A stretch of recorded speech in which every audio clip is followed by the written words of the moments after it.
ये कहानी एक ऐसे लड़के की जिसे उसके प्यार में 2 बार इनकार मिला, लेकिन आज भी शायद उस लड़की को भुला नहीं पाया। तो आइए इसे मैं और आप साथ पढ़ते हैं और जानते हैं कि क्या है आदित्य और खुशी।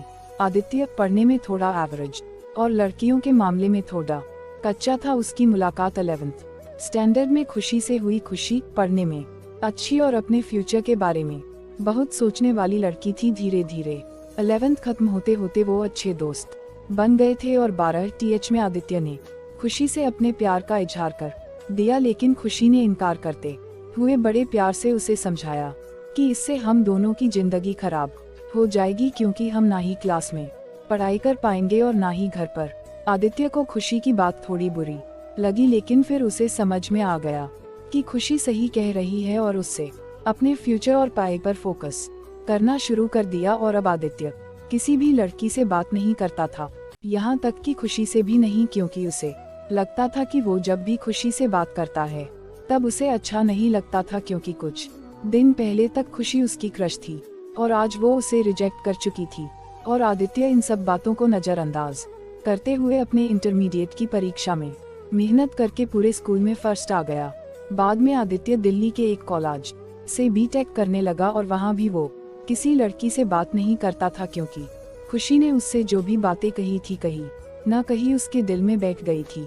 और जब भी उससे कोई लड़की बात करने आती वो मुंह मोड़ लेता। वो धीरे धीरे अपने पाए में और भी अच्छा होता गया और आखिरी में आते आते वो अपने कॉलेज में भी टॉप 10 की लिस्ट में आ गया और उसे कॉलेज से प्लेसमेंट भी मिल गई और वो जॉब करने फिर से मुंबई चला गया। मुंबई एक बहुत ही बड़ा शहर है जहाँ एक मोहल्ले के लोग दूसरे मोहल्ले वाले को नहीं जानते हैं।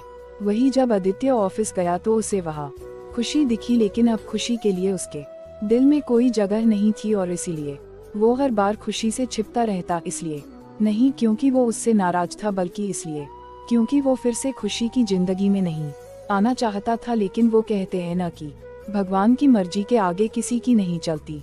एक दिन ऑफिस के कैंटीन में खुशी ने आदित्य को देख लिया और उसके पास जाकर उससे बातें करने लगी। आदित्य के पास भी खुशी से बात करने के अलावा और कोई विकल्प नहीं था।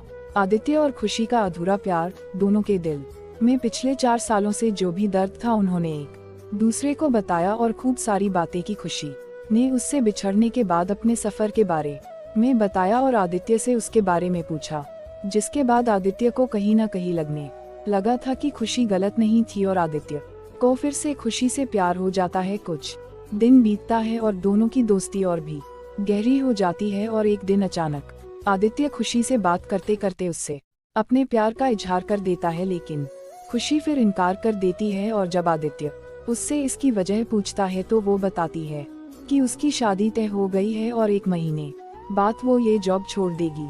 जब ये बात आदित्य को पता चली तो वो एक बार फिर टूट गया, जिसके बाद वो अपने आप को संभाल नहीं पाया और एक चिट्ठी खुशी के लिए छोड़कर चला गया। और खुशी उस खत को पढ़ती है जिसमें लिखा था, मेरी प्यारी खुशी, मैं तुमसे बहुत प्यार करता हूँ, लेकिन शायद तुम मेरी जिंदगी में नहीं हो, इसीलिए तो मैंने तुम्हें 2 बार खोया है। कोई भी इंसान इतना बदनसीब कैसे हो सकता है कि अपने प्यार को 2 बार खोए। मैं नहीं जानता कि मैं तुमसे दूर रह के जी पाऊंगा कि नहीं, लेकिन अगर तुम्हें किसी और से शादी करते देख लूंगा तो पक्का जी नहीं पाऊंगा। इसलिए मैं तुम्हें और इस शहर दोनों को छोड़ के जा रहा हूँ। शायद तुम मुझे भूल जाओ, लेकिन दूसरी बार मिलने के बाद मैं तुम्हें कभी नहीं भूल पाऊंगा। मैं भगवान से प्रार्थना करूँ